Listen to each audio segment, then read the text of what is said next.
Good evening, everyone. Well, welcome to Science on Tap. Can you all hear me? The mic's not on yet? It must be me. We're changing roles. Okay, we're good. All right. It might be the house speakers. Is our speaker system on here?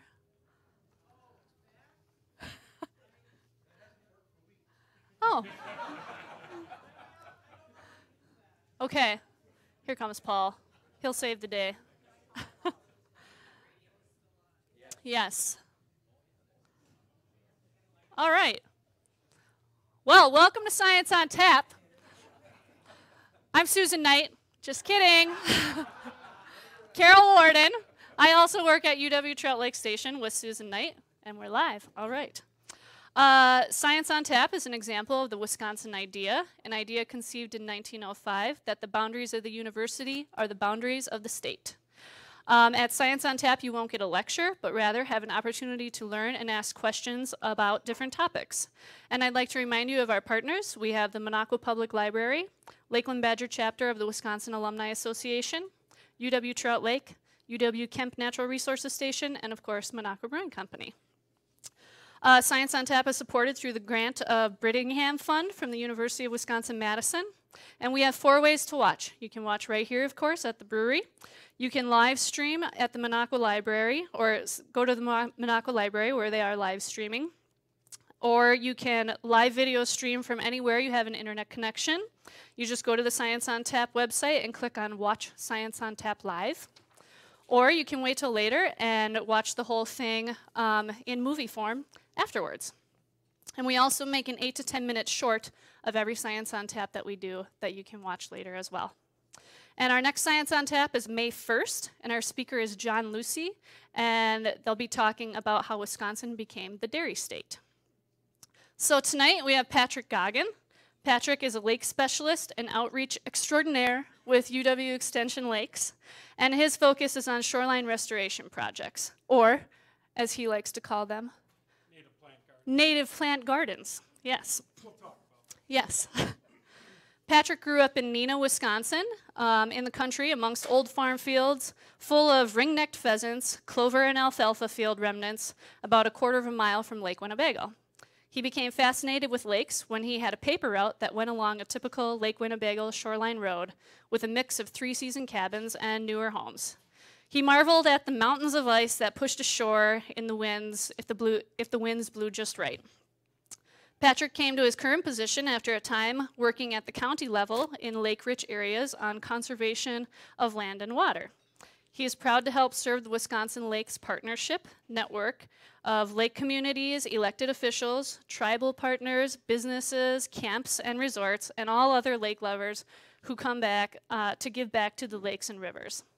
The job brings together some of his favorite themes around ecological restoration, the human dimensions of natural resource use, and outreach to communities following the legacy of the Wisconsin idea. So, in keeping with our tradition, we have a trivia question about Patrick. Patrick is a plantsman who loves to grow plants, any plants, but mostly native plants. However, his addiction gets him into trouble sometimes. Even as a former president of the Invasive Plants of Wisconsin group and a teacher of native plants, last summer his enthusiasm led him to growing a naughty invasive plant that his wife Keita found planting in her horror. What was this forbidden plant? A, cannabis sativa. B, opium poppy. Or C, an invasive teasel plant with an updated Latin name.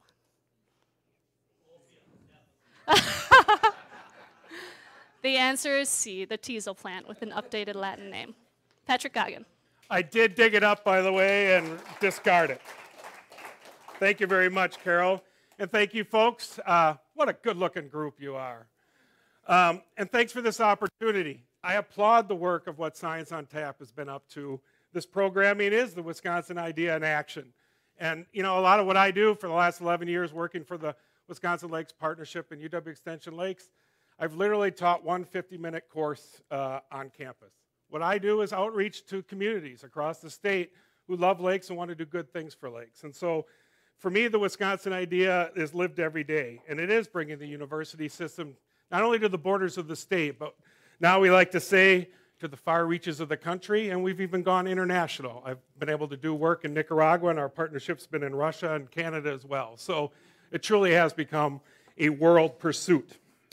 So tonight, I'm going to review some attributes and characteristics of healthy lake shores, talk about them from a lake focus, but really the themes we'll talk about relate to rivers and streams as well. And then I want to talk about a little bit of the critters and plants that utilize these shoreline areas. And then we'll move into some of the ecosystem services that come with those critters and plants getting serviced by these ecosystem services. Just what do these services give us back?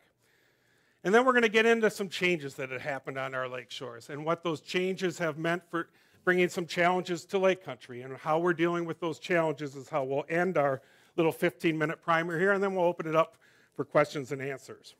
So I do indeed help support the Wisconsin Lakes Partnership. The principals involved there are UW Extension Lakes, who I work for out of the University of Wisconsin-Stevens Point. Go Pointers. Go Pointers. Wisconsin Lakes, that's the umbrella group for all the statewide lake organizations that come together to do good things for lakes. So whether you're an association or a district, lots of business folks are part of that group. And then Wisconsin DNR, our Department of Natural Resources, provides technical support, grant money, we like grant money, and other resources to help us be successful. But really the Wisconsin Lakes Partnership is people. It's statewide, all those folks that Carol just rattled off. Everyone from elected officials to our 11 tribal nations to folks who just basically care about lakes and want to come together to do good things for lakes. And if you really want to get in tune, check out our Lakes Convention next week and grab one of these cards. And we can talk about that more as we get into the Q&A. But for now, come join me. Let's walk down to the water.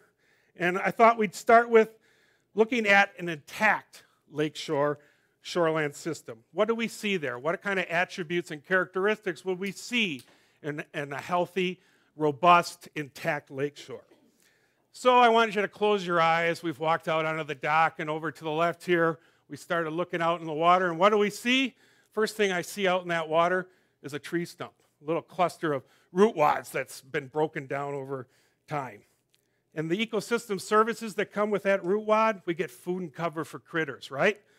Erosion control. Believe it or not, as that ice push comes or that wave action hits that wood, it's going to dissipate that energy. And also the aquatic food chain. Think about all that life there in the nearshore area supported by that woody habitat. We have that whole food chain using that wood at some point, perhaps during its life cycle. Next, I want you to picture out into the water at the end of the dock. Ooh, we have some, looks like submersed vegetation. Oh, yes, there it is. Some alidea, some coontail, maybe some water celery. Moving towards shore, we start to get maybe some floating leaf, water lilies or water shields going on. And then right near shore, maybe a foot of water, we see emergent plants. Maybe there's some pickerel weed or some bulrush beds doing their thing. So aquatic plants are key to this intact lakeshore system. And the services they provide, food and cover for wildlife, right? Lots of little baby fish can be in there, as well as zooplankton and phytoplankton doing their thing. These aquatic plants give us oxygen back to the system. They provide vertical structure for critters to utilize and to crawl around on and to do their thing. The aquatic plants also help from a wave reduction point of view. Think about those floating plants when that wave comes. They're bobbing up and down, just like a little bobber in the water, helping dissipate some of that energy. Or that bulrush bed, again, is braiding the strength of that wave and helping to dissipate that energy. Well, now we've crawled up near shore. We've looked at our aquatic plants, and what do I see right here next to shore? But some fallen logs, trees that just have fallen into the water over time. And those logs position themselves along the water. They might be 20, 40-foot sized trees. And they're providing the same kind of habitat, food and cover, erosion control from that wave action, and ice push, aquatic food support for that nearshore food web. They also help just quiet the water down a little bit to give those aquatic plants a chance to do their thing. And so when we have wood in the water, sometimes those aquatic plants can get reestablished. Vertical structure as well from that wood being in the water. Next, I want to look down right at that lake bottom. What do I see? I see some rock on the bottom, maybe some sand, a little muck over in this zone. Again, that substrate is supporting wildlife as well. Whether it's spawning and nesting habitat for fish and birds, maybe some mussel and clams hanging out, aquatic insects, again, providing habitat. Next, I want us to literally look at that land-water interface where the land and water meet. And what do I see? 3 layers of vegetation. This is probably where the change has been most on our shorelines. Starting down on the ground, I have wildflowers, sedges, rushes, even ferns growing. Then I have a mid-layer, right? Shrubs, small trees, bigger wildflowers growing. Another layer of vegetation in the mid-zone. And then let's go up to the canopy. Most of our lakes up here have a forested environment. And so I have that vertical structure in a canopy. Some parts of our lakes, we even are lucky to have a super canopy, right? That white pine popping up over the top of those deciduous trees. Who's using that super canopy? Maybe an eagle, maybe an osprey. So that layers of vegetation along the shore, the canopy, the mid-layer, the ground layer doing their thing. That vegetative buffer.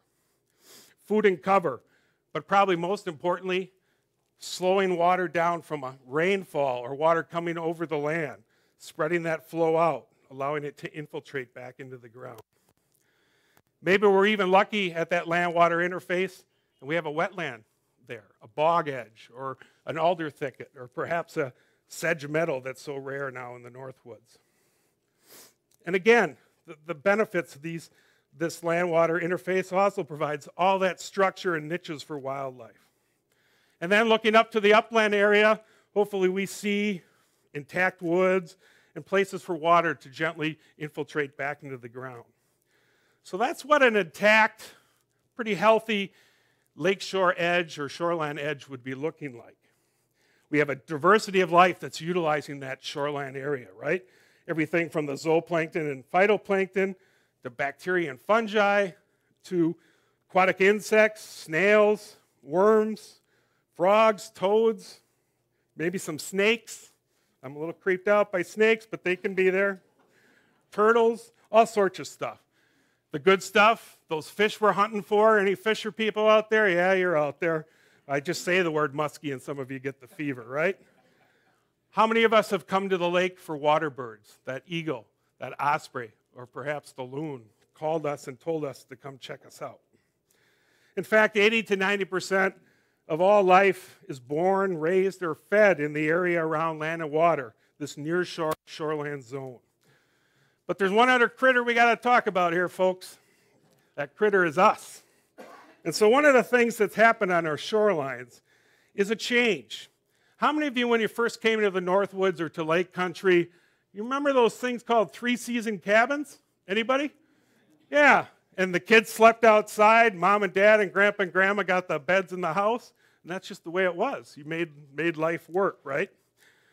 Well, let's talk about that change. So beginning in the 1940s and really continuing today, but a lot of this went on from the 60s, 70s, and 80s, we changed those three-season cabins to four-season structures, right? That second home that all of us are working for. I look to retire tomorrow and buy my lake house, for God's sakes. Might not happen, though. But let's just back up and think about that three-season cabin. Probably it was an area roughly 65 feet by 65 feet for that little home to be put in, that little three-season cabin. We cleared an area. Perhaps there was a 2-track little forest access road getting to the cabin so we could be there. But that's about it. It was pretty much a gravel road and a little cabin, and that's how we enjoyed lake life. Well, the impact to the lake was pretty small when it came to those three-season cabins. It'd be 1 ton of sediment to the lake and 2 pounds of phosphorus coming off that three-season cabin lot. And phosphorus is important because that's the driver for these algal problems that we've been experiencing in parts of the state. Well, let's fast forward to that 4-season house. where we start to move from a maybe 800 square foot three-season cabin to something like a 4,000, 5,000 square foot second home with hard roofs and an outbuilding maybe of a driveway that's blacktop. And so all of a sudden we've increased the hard surfaces around this lot. And what does that mean? Well, we've got some changes to the amount of dirt making it to the lake and big changes on that phosphorus count. In fact, if we develop that whole 200-foot by 100-foot lot, we can get as much as 18 tons of sediment coming to the lake from that one lot. So that's 18 times as much as the three-season cabin, and 36 pounds of phosphorus from that one lot if we clear the whole thing. Now, that might not seem like much if it's just one lot on the lake, but what's happened is now we allow 52 homes per linear mile along our lakes and rivers, right? And so 52 homes times those numbers, you can see why all of a sudden we have a jump in nutrients getting to the lake, a jump in the dirt that's getting to our lake. And we've been studying these cumulative changes on our lakes and this sometimes unsound development pressure that has come along. In fact, the number one stressor in the recent EPA National Lake Assessments, both in 2007 and repeated again in 2012, is the loss of lakeshore habitat. Those 3 layers of vegetation we talked about have been impacted, literally taken off the landscape. And the impact is that nutrient and sediment getting to the lake. And so what we're trying to do is get folks to take a new look at their lot. And maybe think about ways they can either restore some of that native vegetation back to their property and deal with that stormwater challenge. Instead of that water just cruising down the access road that comes to the lake house, can we manage that water? Get it diverted into the woods so it safely infiltrates. If we don't have a safe place to put it in the woods, can we use a rock infiltration pit or other best practice to capture that water and infiltrate it? And so in practice, what does this look like, this stormwater control and this wildlife rehab and restoration? Well, really, we've gone through 3 approaches to doing lakeshore restoration. The first approach is, we call it protection.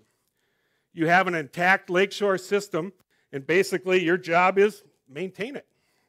Perhaps your biggest challenge will be watching out for invasive species, that reed canary cress creeping in, or purple loosestrife trying to set up shop. So watch out for those is really your biggest job as a protection approach to lakeshore restoration. Another approach, no mow. Literally just put that lawnmower away and see what's in that native seed bank. Oftentimes there's enough native seed still in that lakeshore area that the plants will return if we put the lawnmower away. Your job in that case is, again, still watch out for invasive species.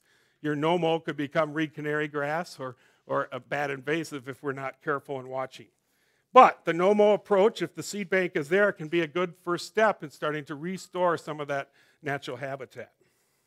But in a lot of cases, what we do is the third approach, accelerated recovery, where we're putting a jump start to the system by returning native plants to that setting. And so we plant a suite of native plants, starting with the ground layer, those wildflowers, sedges, rushes, and ferns, that mid-story of small trees and shrubs, and even vines, and then that canopy layer, putting in some trees as well.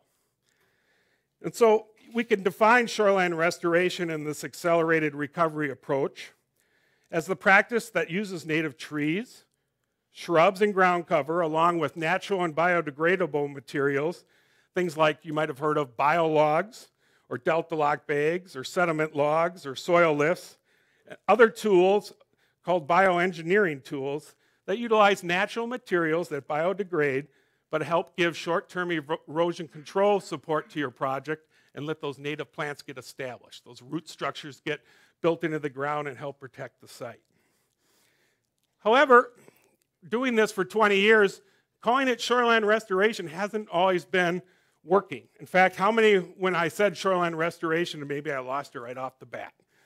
But if I use different words, the language of conservation can be very important.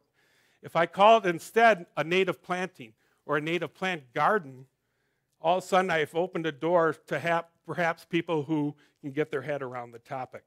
And indeed, most of us, if we don't garden, we probably know a gardener. And so if we can use language like native plant gardens, we help to soften the approach and get people maybe to jump in and join us. And so conversely, shoreline restoration maybe is too much of a jargon type term, and we don't get people to buy in and jump in and do this. So who's doing this work? Well, basically it's the folks you see in your lake community, okay? It's faith-based camps or scout camps, the Boys and Girl Scouts of the world.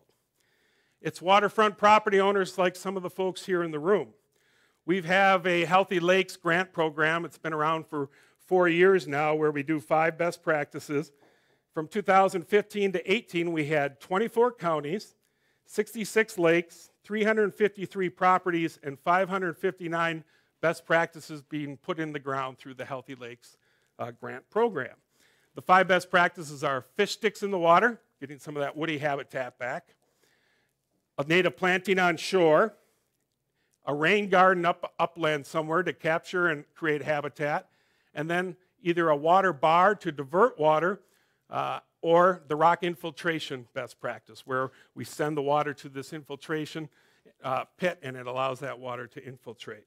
So literally 500 and some of these practices have been put in through Healthy Lakes. So we're getting there. And these folks partner with county land and water conservation departments, zoning departments, area landscapers and nurseries, landscape architects, and other planners involved with these conservation projects. And really, a lot of times, the most important person is either that waterfront property owner or that local lake champion who's helping coordinate things, helping you connect to the grant, helping you connect to the technical information you need to do a good job with your project. So, to wrap up, intact, healthy shoreline systems support clean water and wildlife. But they also support our local economies, our local tax bases in lake-rich areas like here in Vilas and Oneida County, where as much as 50 to 90% of a local town's tax base is coming from waterfront properties. Pretty important to the fabric of life here in northern Wisconsin. In fact, I would argue that water is life here in northern Wisconsin. So maybe I can start our question and answer period with a couple questions for you. Can you get by with a little less lawn on your property? Can you plant some native plants to help support clean water and wildlife?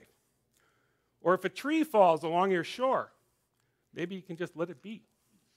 So with that, I'm really happy to be here. I'd love to get into some questions here, and let's talk about shoreline plantings and shoreline habitat. What are you guys thinking about? Okay. And thanks again for the opportunity to be here.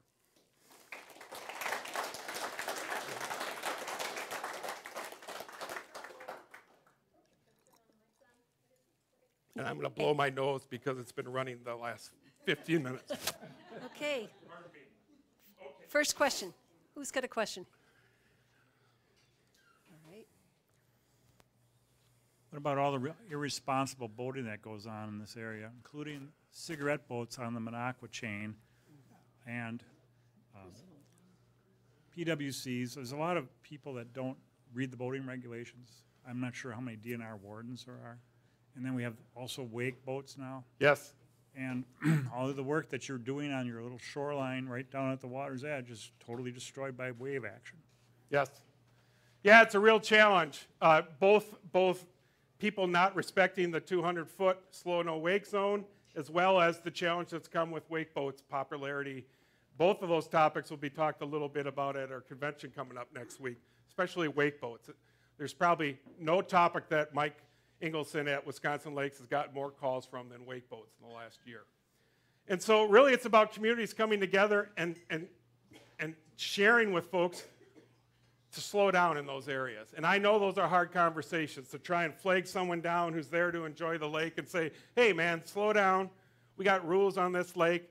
We all are trying to live here in harmony, but really it starts with a courtesy code. We have a little courtesy code that a lot of lake groups give out in that kind of scenario. And basically it just has, the language is play nice with others and respect the lake that you're on, respect the slow no wake. And so courtesy codes sometimes can be a way, if we pass those out at resorts, if we have a sign at the boat landing that says, hey, pay attention to these courtesies while you're on the lake, sometimes that coaching can help get people past doing the inappropriate things on the lake. So that might be one starting point.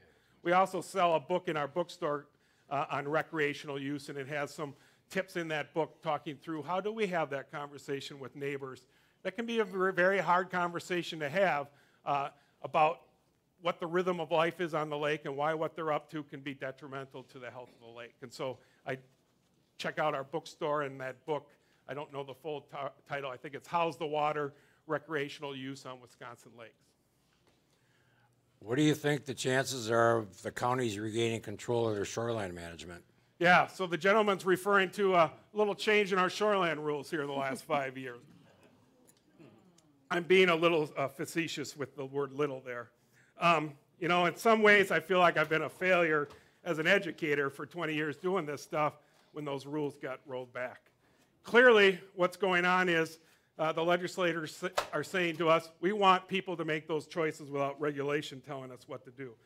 I guess I'm fine with that if we do it.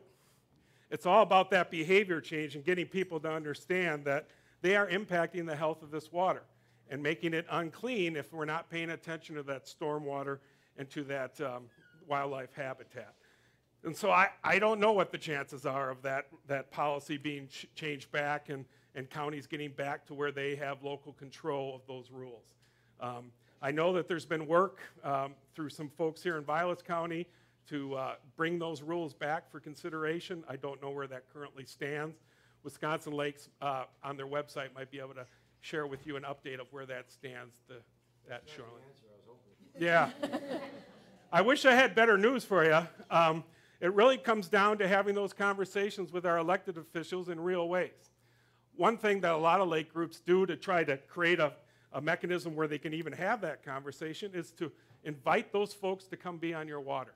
So when you have your lake group and you're getting together, invite your local legislator to come out and join you on a pontoon ride and talk through the issues in that kind of way. Some folks have gotten traction with their elected officials by putting that invitation out and having those heart-to-hearts out on the water. So that'd be another idea that perhaps you can consider.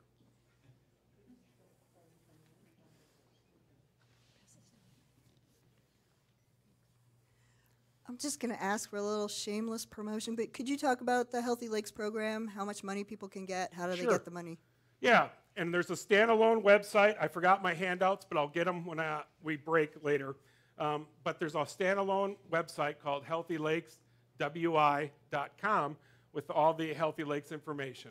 But again, it's 5 best practices. Fish sticks in the water, which are basically 3 to 5 mature 20 to 40-foot trees that are put into a 3 to 5 pieces of wood complex and tethered to the shore with duck-billed anchors, and then they sink down into the water after they put them in on the ice kind of thing. That shoreline native planting on shore, and then the 3 techniques for water and stormwater control, the water bar or diversion, the rock infiltration, and the rain garden. For any one of those 5 best practices, a landowner can get $1,000 to implement it and do it on their own property. The other piece of the Healthy Lakes website is we get that not everybody wants to work with government to get a grant like that. Some folks just want the information and they want to go do it, and God bless you, go do it. And so on that website, you'll find technical information for each one of those 5 best practices that coaches you how to create a good fish sticks project. How do I work with my fish manager to site it correctly and so on? What are the rules, the permitting, the jumps I have to go through? So they can check out those technical documents. All the fact sheets and information for those best practices are located on the healthylakeswi.com. Sorry. Does that help? Yeah. Good. Yeah, and so the way the grant works, on the Healthy Lakes website, there's a how-to video of coaching you through how to go about the application process.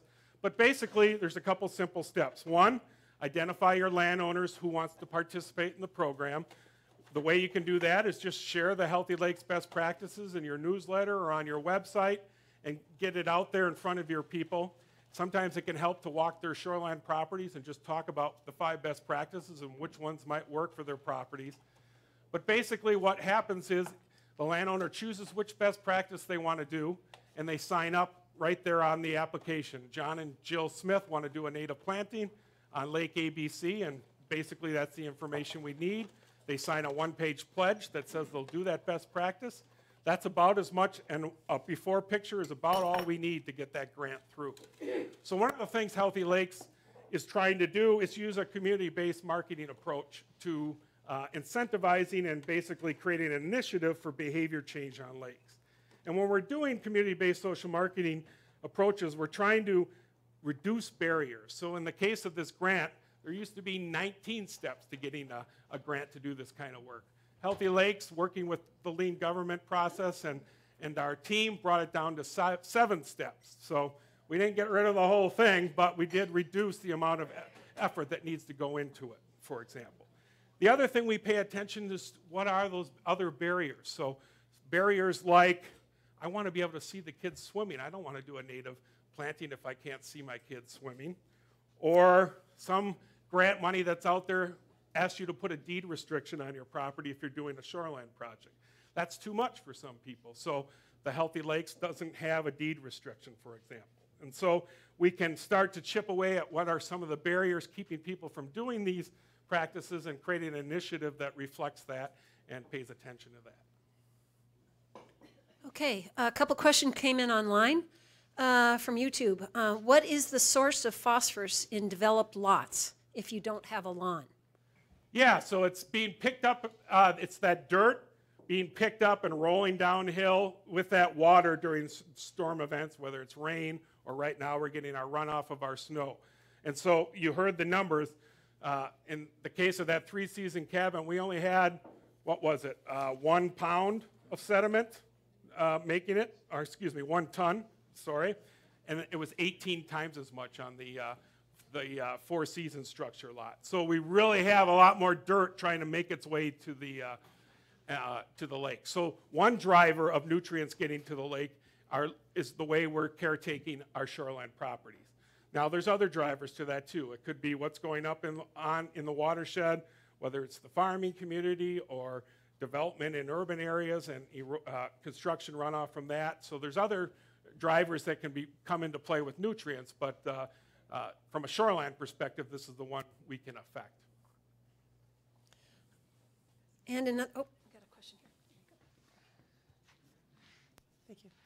How does 75 feet make a difference, and how much is that being abused? In terms of buffer width, right? The buffer, so the 75 feet. Talking about the back from the water's edge, we have a 75-foot setback, supposed to be. Not allowing buildings to be in that zone, try to keep those hard surfaces from being in that zone and so on.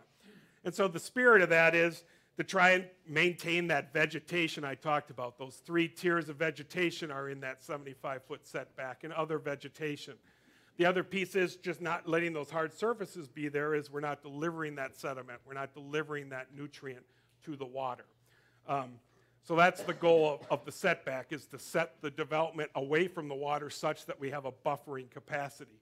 Now, if you look at different studies out there, different size buffers, the width, we can go up to 300 feet in some places with buffers. That's going to protect, obviously, land and water resources more than a 10-foot buffer will. And wildlife is going to use a 300-foot strip of buffer a lot more than it's going to use a 35-foot strip, for example. So we get different benefits given the size of that buffer. We've landed on 75 here in Wisconsin. How much pushback do you get? Yeah, so the setback 75, her follow-up question was how much pushback do we get on it being 75 foot? I think people have settled into the notion of it being 75 feet. I especially say that with the rule changes that came to be a few years ago. I think they would have taken a crack at that had they thought they could change it. So 75 seems to be where we're comfortable. You know, the other part of this, these aren't in a lot of ways new rules. We've been living here in northern Wisconsin with zoning rules like this since the 1990s in terms of setbacks and mitigating things that paying attention to as we build our lots. The idea isn't to, we're not being anti-development with what I'm trying to say here. What we're trying to do is develop that property in such a way that we're dealing with that stormwater and we're leaving enough habitat for the wildlife that we came to enjoy on the lake in the first place. I have a question about shoreline planting of wildflower shrubs or anything. Yes. Are you talking about disturbing the soil to plant these flowers or just surface scattering of seeds? Yeah, so it kind of depends on your site, not kind of. It does depend on your site. I got that teenage lingo creeping in on me. However, here in the Northwoods, it's pretty tough to grow a nice lawn, right? Anyone else experiencing that? Last year with the rain was the first year we had green lawn through the growing season, for example. So I guess there's an upside to some of this rain.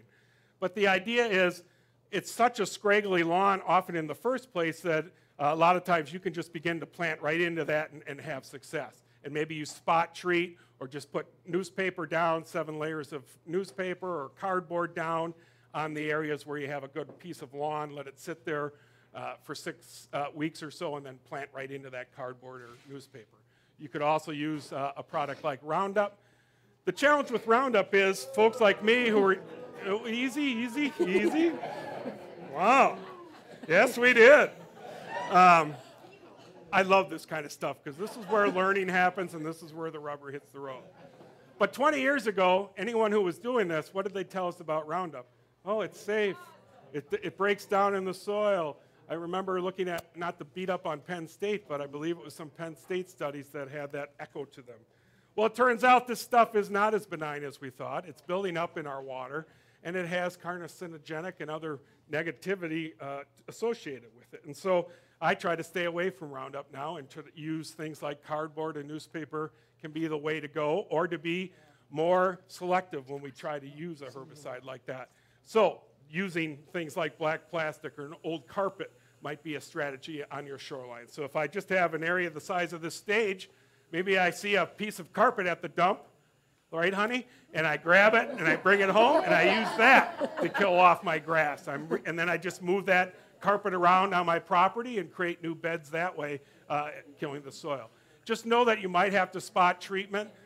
You know, at my house, things like brome grass and spotted knapweed, even after 6 weeks, you roll that black plastic or pull that rug back and you still have something, a brome grass still doing its thing. So, but that's the treatment I would be looking at is, and if you're going to use a Roundup type product near water, it has to be the one that has the, is for use next to water. And I could share that with you offline.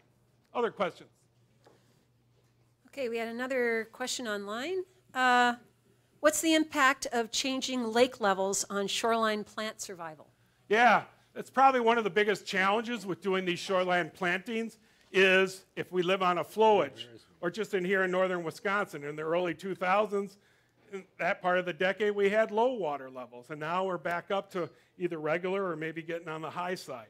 And so that's part of what we should be paying attention to in our plant selection and trying to use species that are tolerant of that fluctuating water level. So species like fireweed that we see in our ditches around northern Wisconsin. A lot of those plants we see in wet ditches, our wet ditches have snowfall and snow melt in them right now and other water, and then at other times of the year they're as dry as a bone. And so those are the kinds of species I would be aiming for, species that can deal with both the wet foot situation and a little drying out during the growing season of what I'd be looking at from a fluctuating water level point of view. And I could show you some articles and connect you to some plant lists if you shoot me an email. Pat, Yeah, I'm kind of a newbie, and I'm just wondering, why in the world should I go to this thing called the Wisconsin Lakes Partners Convention? Oh, wow. What's going on What there? a nice pitch that is. So, thank you, Ralph.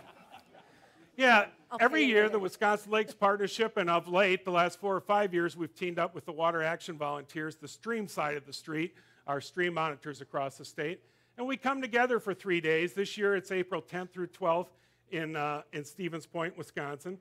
And what we do is talk about all things lakes. There's 6 different concurrent sessions over the 3 days. We have 2 plenary speakers. One is going to be an economist talking about how things like doing healthy lakes today pays it forward and makes investments into the future for future generations. Another speaker will be Doug Tellamy, who wrote the book, Bringing Nature Home, How to Sustain Wildlife, talking about how we work with our living landscape at on our parcel and so on. Everything from flooding to the current AIS rules, all sorts of information is going to be at this convention. You can go to wisconsinlakes.org to sign up, but We'll still take you, I think registration is open through Monday on that website. Otherwise, you have to be a walk-in.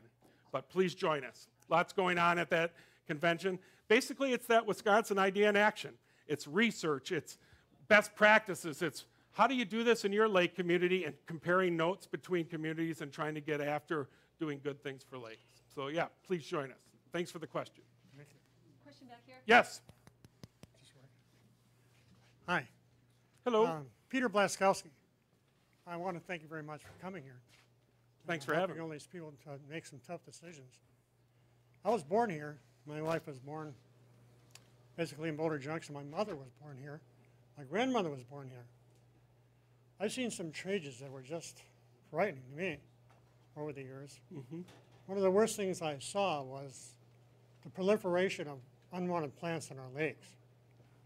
And the fertilizers was my key thing that I thought was the biggest problem. Even after the development of the homes and the lots, all the lawn people put in, and then he started putting tons of phosphorus and other products designed to grow their lawns. Nitrogen, that all went basically into the lake with the first rainstorm. I've seen entire lawns washed into the water. And I grew up on Arrowhead Lake where there was hardly any weeds at all.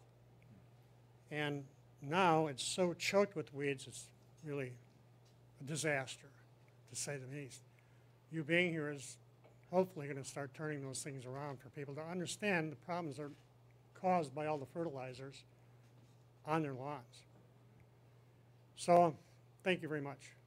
Yeah, to your point, so I think it was 2010, someone correct me if you're a better historian than I, but that year was when we changed the configuration of lawn fertilizers and took the phosphorus out.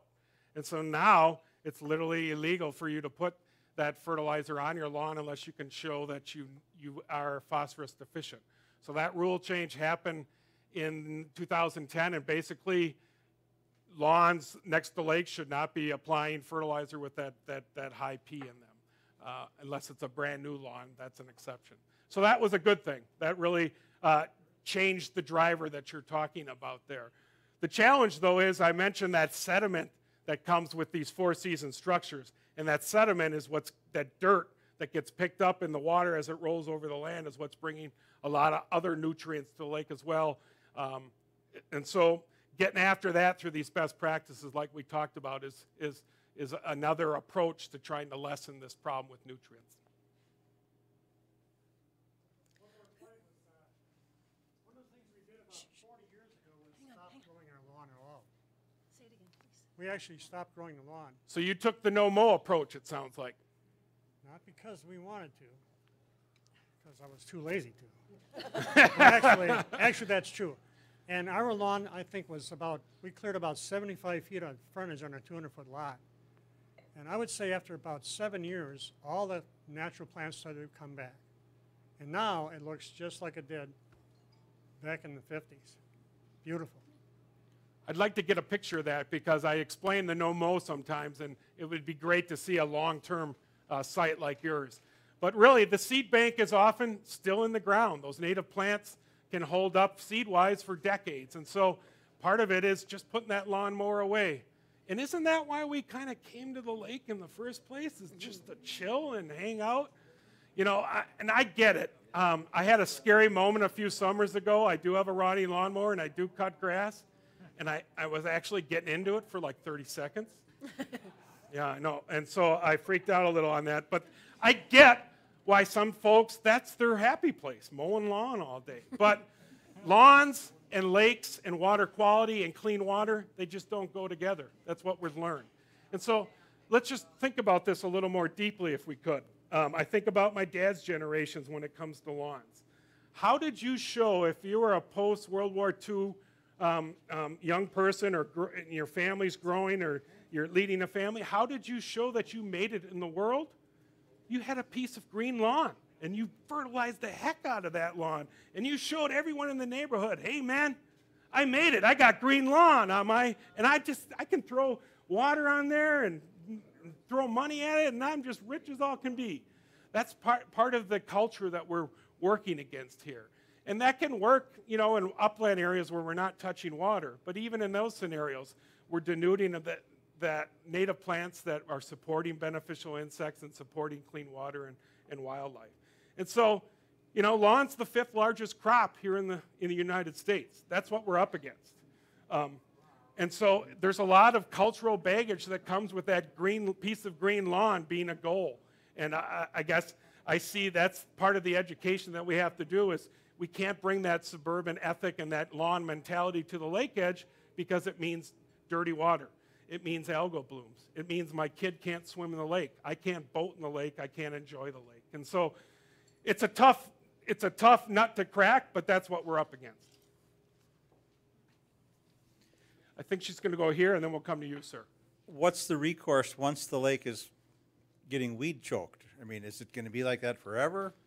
I mean, we have a small lake, and we used to have the water shield lily pads on the lake, and they used to be within, say, 5 yards of the shore. Now they're out 30, 40 yards from the shore, and they're growing in the very center of the lake where it is deep. What has caused that? Well, you might have lower water and more light penetrating to the other parts of the lake. I'm not sure. So that could be a driver. Others in the audience might have a more sense of that. But, and it could be the nutrient thing. You just have more nutrients getting to the lake. It's helping feed those aquatic plants in their growth. Some of these things are also cyclical. They go in cycles, and aquatic plants can boom and bust a little bit. I don't know if you've seen that on your lake. Maybe you're in the high part of that cycle as well. Nothing's really changed on the lake shore to warrant that. I guess I don't have a specific answer, but we could talk offline, and I could learn more about your scenario and maybe help. But yeah, down here we had a question. Yes, sir. Oh, okay. We'll get to you next. What do you think about for people who want to have some facsimile of lawn of using clover fields next to lakes? I don't know much about it. I guess one of the solutions I've heard is more of a little pollinator lawn. So you have, what is it, cloverkeeta, no-mow grasses, fescue. And so it's a mix of about 3 or 4 plants, a couple forbs, the self-heal, and the clover. And you don't have to mow it, and it does provide a little pollinator support. There's some blooms to it. It also has some roots that are going to hold the soil and a little more root depth than grass on its own. So that's a choice that some folks have been utilizing to try and, instead of having just a fescue lawn, bolstering it with a few more species. I guess I would say, I would challenge folks to take that walk around your property and to really try to realize, do I even use this grass?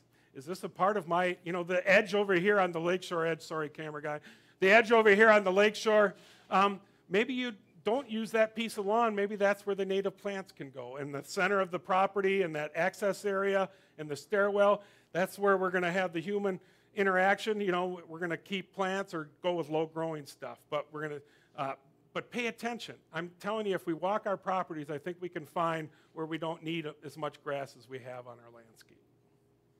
Sir, questions? Jump in.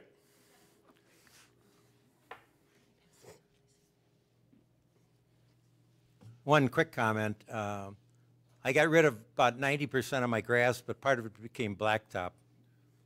Is that a... The reason why... My jokes haven't been hitting very well either, so... Well, just that's one of these things that happens. Yeah. So I would just, to your blacktop, pay attention to how water's moving off that blacktop. And I'm trying to control how it runs off. Yeah, perfect. That's what we're asking. I have a 175-foot long point. It's only 10 feet wide. And I've lost at least 10 feet of that over the last 10 or 20 years, okay? Somebody might ask, why do I care about it? Well, on the one side that faces southwest, it's all sand and very little vegetation. It's a beautiful sandy beach. The other side is wild and shallow, and that's where everybody fishes, okay? Now, what can I do to protect that little point? I put some smaller rocks in there, but you can send me pictures to my email. It gets hit on 2 sides. Yeah, so I'd want to see vegetation on those shores. And so whether it's grasses or sedges. Grasses and sedges, particularly sedges, are going to save the world, I'm telling you. They can still take the beating from Yeah, they can take, Pennsylvania sedge, for example, could take a little foot traffic, and at the same time, it's got enough of a fibrous root that it's going to hold that soil in place a little bit and give you some of that kind of benefit. Same with some of our native grasses. So depending on how dry a site it is, I would be taking a look at trying to bolster wherever it looks like you have bare soil to try and get it revegetated with those. Now, there's a lot of bushes with the roots, and that works pretty well, Okay. but there's too much hammering. Too much? The hammering from the boats. Yeah, yeah. And they're going right block away is a major access to the next lake. The other piece is I'd be paying attention to that land-water interface, and if I can put a short-growing shrub like a sweetgale or the spireas, meadow sweet, steeplebush, a row of those right at that land-water interface, and then behind them maybe some of those sedges and rushes with deep roots. Again, the two things about the woody plants, they're going to help with that that ice push and the wave, but also keep geese from walking up there and trashing it or that kind of thing. And then if you put sedges and grasses behind that row of shrubs, you're getting another whole armoring of deep-rooted root structures that are holding that soil. And those ideas are covered in the website you talked about before? Yeah, they'd be in the plant list for the native plant guide for that best practice of native planting, but we'll make sure my email gets listed as part of this talk, and shoot me an email, and I'll work with you, send me a picture, and let's coach you through what we need to. We had a question online that pertains just to that. What favorite native plants do you recommend for that first layer of shoreline plantings? Yeah, so it really depends on your soil. We talked about fluctuating water levels before, and one of the biggest challenges in this part of the world is we can move from the wet-footed situation right at that water's edge to dry sugar sand scenario within a few feet. And so right where that transition zone is, that's where I recommend those plants that can take that wet foot and that dry foot situation. Some of our sedges, that fireweed I mentioned, and so on. But you can look at those plant lists on the Healthy Lakes website. There's 150 plants listed in those 6 plans that can get you through. You can send me an email. One of the papers out there I have, we call them workhorse species. These are the species that have these root structures. They also have growth forms that support wildlife and so on. I could send you the list of an article showcasing these workhorse species that lists these plants by zones of water depth.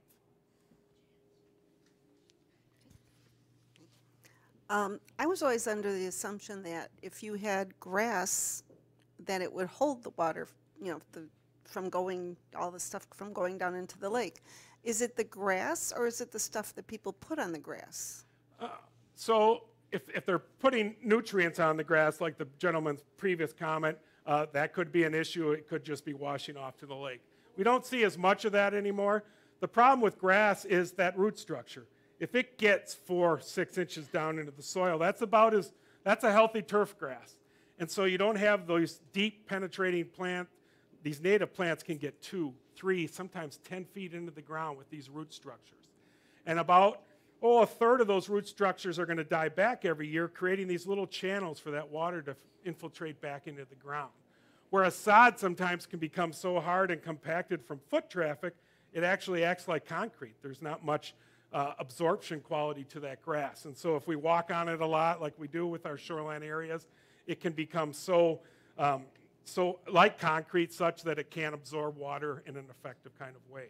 And as we talked about, we just don't grow very lush lawns up here in northern Wisconsin, right? It's scraggly, it doesn't really have much to it, and so it's not even getting the function that a healthy grass could for absorbing a little water and even absorbing some of that nutrient runoff. So that's the challenge with grass.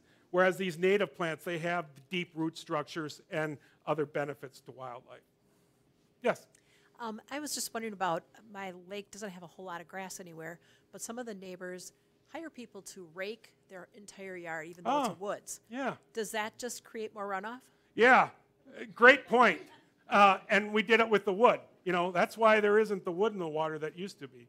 We used to have 500 pieces of wood per linear mile on lakes where wood naturally falls into lakes. How's your lake doing? Do you have that much wood along a mile of lakefront? Probably not. So literally we pulled it out. So same thing in this case.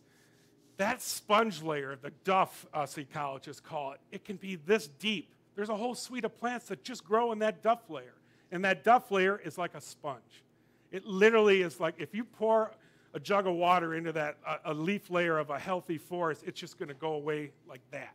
And you can imagine that rainstorm when it hits that forested area, coming down the trees and hitting that forest floor and that duff layer, it just gets soaked up. Well, let's think about the lawn. What's slowing that rainwater down? What's allowing that rainwater to infiltrate? There's not much there. There's the blades of grass that pretty much flop over and the water just flows over the top. A little gets absorbed, but not much. And so that's the difference, that duff layer. And so the answer is, yep, don't rink it. That's healthy soil building absorption material. In fact, with the Healthy Lakes projects, if there's any problem we have sometime is people want to go out and cut or rake that native planting. No, that duff layer needs to build back up. That's part of what we're trying to restore on these lakeshore properties is to reestablish that layer of breaking down wood and leaves and so on that becomes this great absorption tool in our woods. Yep.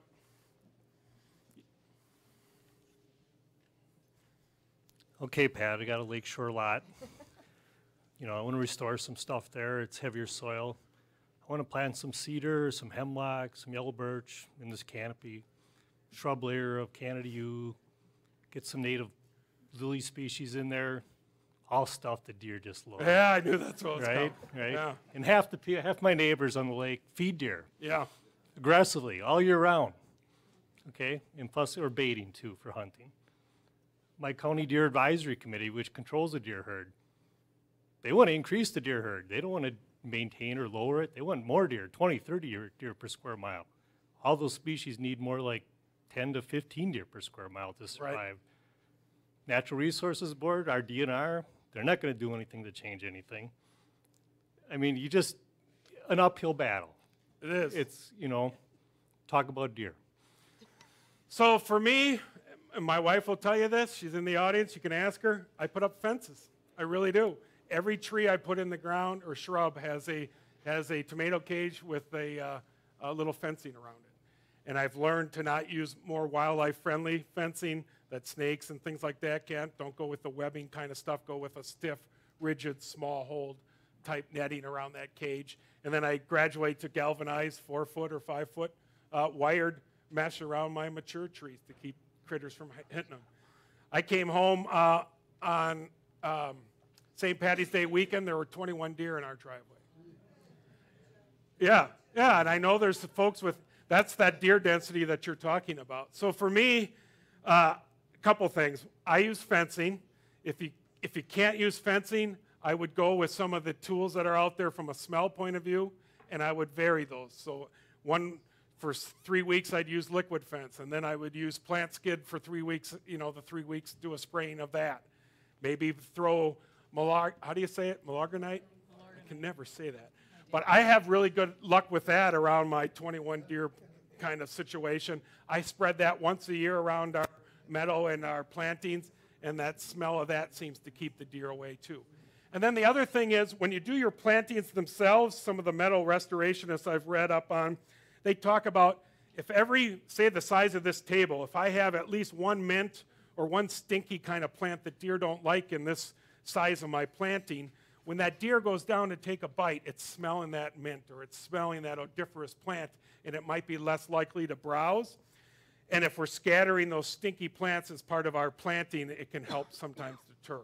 That said, if we have deer densities of 25, 30 deer per square mile in a tough winter like we just had, those deer are hammering right now our area. So I don't have a complete answer other than trying to use fencing and some of these deterrents to keep them away. Big dog might help. But it's a real problem. Vilas County here has done some restorations as part of a long-term 10-year study with Mike Meyer, and we had temporary fencing as part of those projects for 3 to 5 years. Some of the landowners, as I understand it, at the end of that 5 years went to take their fences down. One landowner, literally in one weekend, the deer came in and literally ate every single plant in that planting. That's what we're up against. And so I don't have the answer. If Leopold can't get deer right in Wisconsin, Goggin isn't going to get it right. but that's the culture that we're up against here in the state. Deer are a very important species. And so we got to work with what we got. And, you know, for me, fencing and deterrence are part of it.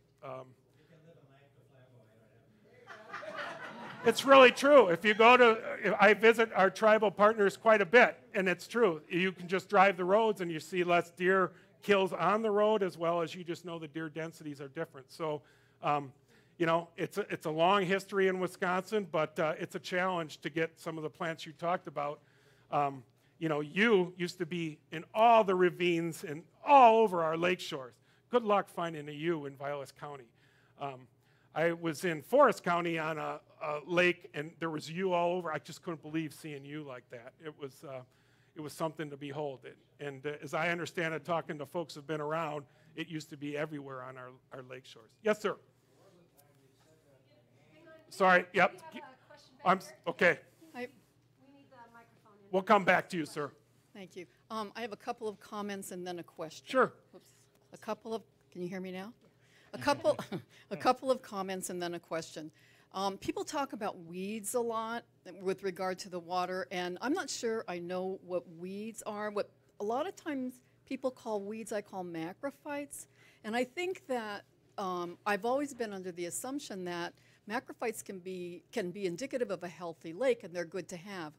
Second comment is that we are putting a chunk of change now for us into erosion mitigating techniques along our bit of lakeshore, and we're putting in riprap and considering putting in fish sticks at some point in time. So back to weeds and macrophytes. Are there water plants then that hopefully, let's say it's a success and we actually do get some erosion mitigating going on. Are there water plants we can actually plant in the water that will mitigate erosion also, and what are they? Yeah, so some of those plants we talked about depends on your water depth and how deep a water. But starting with the emergent plants, the bulrush, either soft stem or hard stem, the pickerel weed, for example, moving out to the other plants we talked about, either emergent or floating leaf. There are some aquatic plant vendors in the state of Wisconsin. They don't sell a ton of diversity, but some of those water plants are available, and I could turn you onto those websites. If you look at the Native Plant Nurseries of Wisconsin PDF, they're listed, and just look for the aquatic plants piece of it. But email me, and I'll happily connect you to those nurseries. And one thing about fish sticks, just to share with you, I talked quickly about this, but we found when we put those complexes of 3 to 5 pieces of wood back in that near shore area, it sometimes does quiet the water down just enough for the aquatic plants return on their own. You don't even have to plant them. It just quiets the water down enough, and they pop up. Okay, I'm going to take another question online. Vilas County says no grandfathering for viewing corridors, but Act 55 says counties cannot require vegetative buffers on previously developed land. Which do you think is correct? Do you need that again? I won't know either way if you read it again. I'm not I don't unfortunately know the exact rules as they stand now. I always defer people to Lynn Markham, our shoreline zoning specialist with the Center for Land Use in Stevens Point, and you can find her contact information on the Center for Land Use Stevens Point website, or shoot me an email and I'll connect that person to them. I'm afraid I just haven't stayed attuned to what's going on statewide. I can't keep up. I'm more concerned with staying up with the research of shoreline plant work, but so I defer to my colleague. Well, I have a question about Eurasian milfoil. Okay. Last year in our lake, probably June, a big boat came and they were going to suck up all the Eurasian milfoil in this little section of the bay. Well, it turned out their suction piece was broken, and so we ended up with all these little pieces all over the place. So it was, sorry, this happened, and so they said throughout, you know, when you're out kayaking or whatever, start picking it up. Well, through the entire summer, I mean, they gave me bags. I just picked up a lot of it and then used it in my garden, which turned out to be pretty nice. But how damaging was this to our lake? Well, that plant even does that on its own. It's called autofragmentation, and in fall, it literally explodes in these fragments and starts new populations that way. So this plant is so nasty, it does that already on its own. But unfortunately, your harvesters jump-started that, you know, the truth is you probably are going to have some new populations spring up on the lake because of those fragments floating around freely, and they're going to set up shop. And so I hope that you're under a pretty vigorous looking at those plant communities over time, because you're probably going to see some change there. Now, if you did get out and had divers or people picking those fragments up, hopefully you've abated some of it. But that actually is one of the strategies of that invasive plant, believe it or not. Sir, did you? No, got to use the mic. I just want to give you a turn. I was just going to back up a little bit on regarding the deer deterrence. Yeah. I did find years ago that by hanging some pieces of Irish Spring you got it soap in the trees and your bushes, and it really did work. Yep. I've also human hair. If you can go to your barber and get some hair clippings. The downside of that is that the bear really love it. So, just a word of caution. Us bears have to smell good too, right? No, I've heard that the soap trick does work. You know, deer are smart. My biggest suggestion is switch it up. They get used to one scent or one deterrent, they're probably going to show up. So if you can keep them moving, keep that little brain thinking by switching up your deterrent, I think you'll have more success. No, I was going to say the same thing. And the same thing you said. Switching things up is a deterrent. But Irish Spring really works well. And wire around your trees is an absolute must. We plant all kinds of apple trees and fruit trees on our property, and we've had nothing but trouble. We've had as many as 50 deer on our property. Destroy everything. So try Irish Spring. Works good. Sounds good. He's endorsing Irish Spring. We should get some money, Procter & Gamble. Pat, I have another question. Sure. I don't recall my phosphorus cycle, but once phosphorus gets into the lake, is there a sink, or is it going to be there to perpetuate plant growth?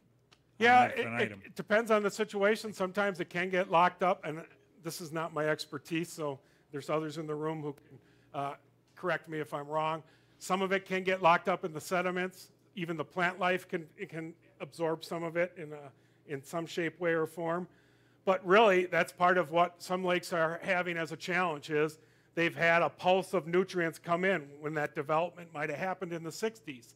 And those lots moved from 3-season to 4-season. They might have had 20 years where they had a pulse of nutrients come into the lake. And now it's maybe equalized or an equilibrium, but you still have that nutrient in the lake, and the legacy of that nutrient may take years for it to work its way through the system, so to speak. Depends on the type of lake, too. A drainage lake, phosphorus can move in and out and move right through the system. Just ask Pete and Well Castle Rock. They'll tell you all about how that works. Conversely, a seepage lake, it might be locked more into that lake for a longer period of time. So landscape position matters. Any last questions? Oh, very quick, sorry. Sumac, where does that fit in I've seen it close to water and away from water, and it's a fabulous looking tree plant. Yeah, it's gorgeous fall color. Does it do anything for the? It can get a little aggressive, so it's one of those plants that fire kept in check. So watch out. Sometimes I know I work with Lactoflambeau, and it's gotten into some gardens that we have there, for example. However, it's real easy to just pop out and go plant it somewhere else or use it in another part of your property kind of thing. So I like sumac. I think it's pretty easy to work with. I would tell you to wear gloves when you do touch it, though. I think I've had some breakouts kind of thing, or I don't know if it causes issues there, but pay attention to that.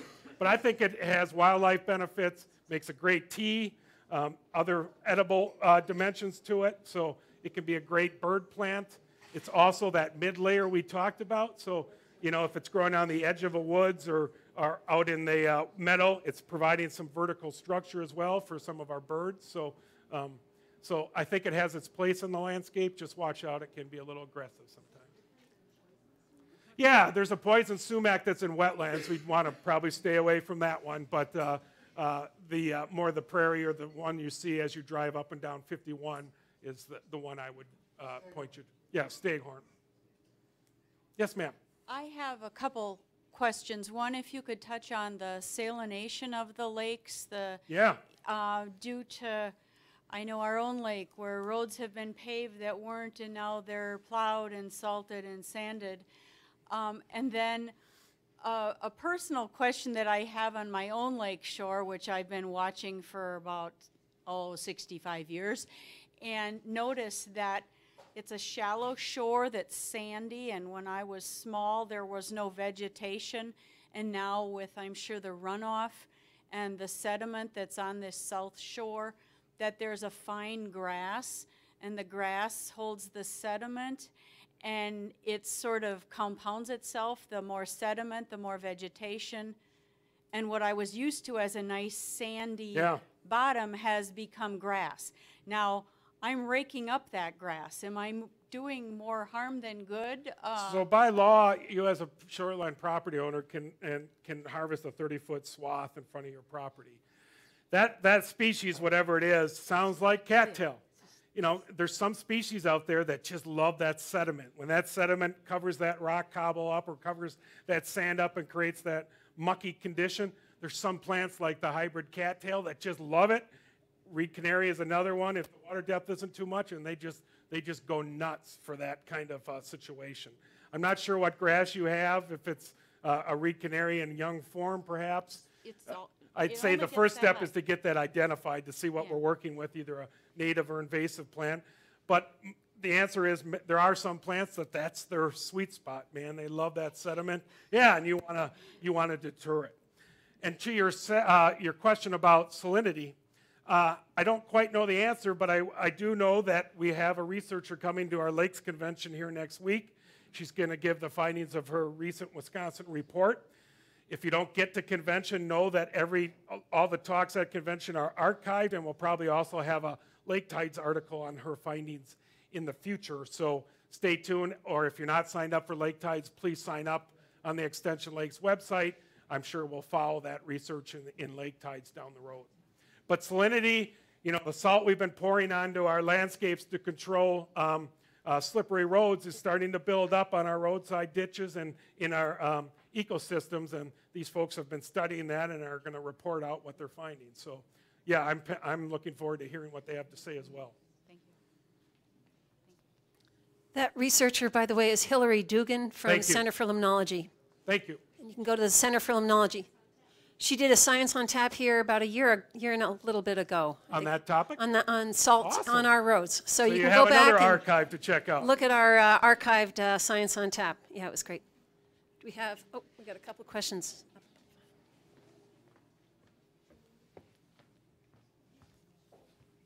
Yeah, Pat, how are you? I'm well. Be kind to me now.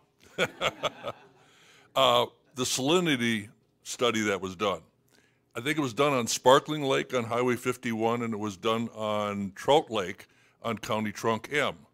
And Trout Lake is a little bit farther off the road than Sparkling Lake was. And the salt in Sparkling Lake off of Highway 51 was twice as high as it was on Trout Lake up on County Trunk M. Now, the townships don't put salt on their roads. They put sand, okay? But if you are by a river or creek that is on a major state highway, you get salt in the water. And that salt is carried downstream into other lakes and that type of stuff. It would be nice if they wouldn't put salt on bridges and just sand on bridges, but that's the way it is. But that study was done up here on 2 lakes. So it's a good study to read, but it's almost twice as high on Sparkling Lake. Interesting. So, thank you for that. My question is, the Clean Water Act of 1972 kind of took to task all of the big corporations and that type of stuff. And one of the biggest sites of reclamation is on the Fox River, from the Fox River Dam in De Pere down to the Bay of Green Bay, and it's just finishing up after, I think, 25 years of dredging.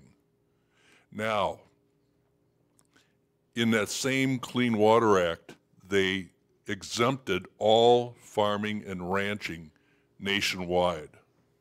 And we have a good friend in Menominee, Wisconsin, lives on Tainter Lake, Red Cedar River, and goes into Lake Menominee, that in August you can mow the entire length of the Red Cedar.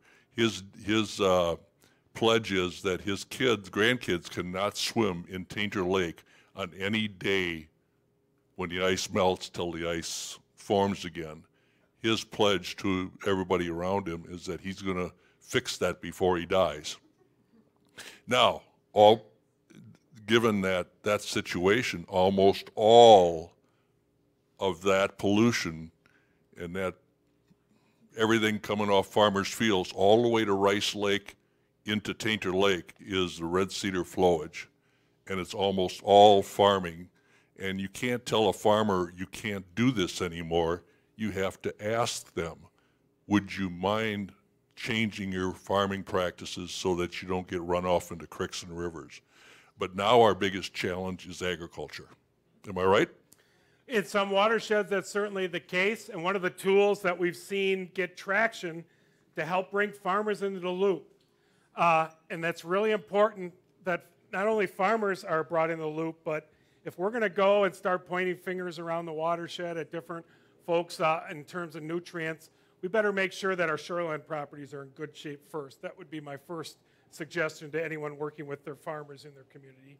The other traction that Tainter, Menominee, and other communities dealing with nutrients coming from the ag community is to do outreach with farmers and to use farmer-led cooperatives or councils that are led by farmers to teach other farmers what the best practices are that they can be thinking about to implement on their farm operations to help with clean water and habitat. And instead of messengers being folks like me or others, it's a farmer telling another farmer how he's gone or she has gone about doing that. And we've seen great traction with that peer-to-peer kind of relationship with one farmer showing another farmer what's in the toolbox there and helping coach them up on what's possible. The other part of that conversation that's very important is the economics. And part of what that farmer is able to do is show them that there isn't an economic loss by working with clean water and wildlife habitat. In fact, there's gains if we do it in a certain way. And so I would direct people to these farmer-led councils as one tool in the toolbox to help us with those kind of conversations. But they have to be part of the solution, there's no doubt about it. Any more questions?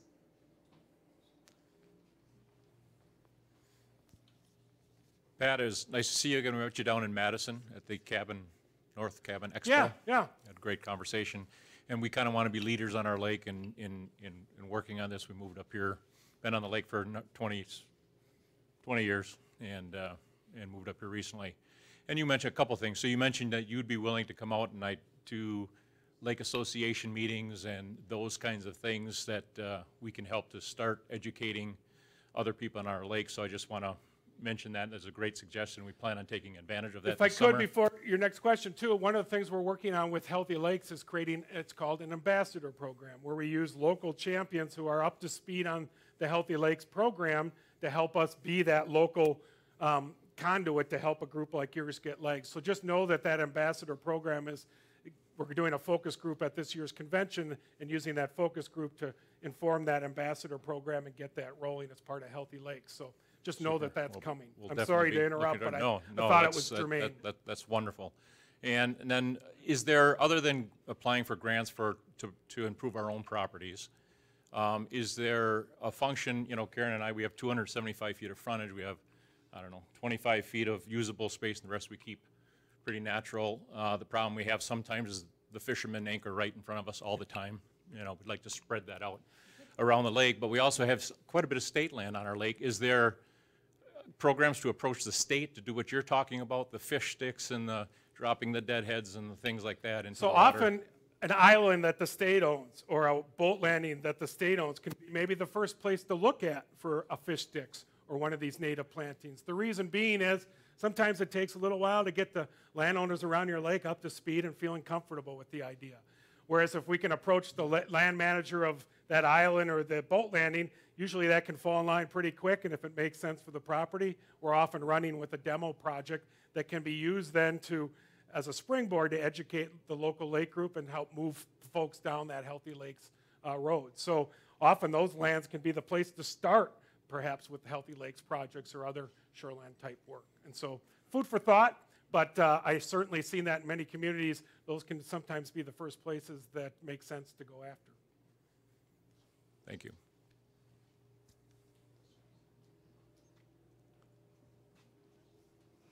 Okay, well, thank you again to Patrick. Thank you for having me.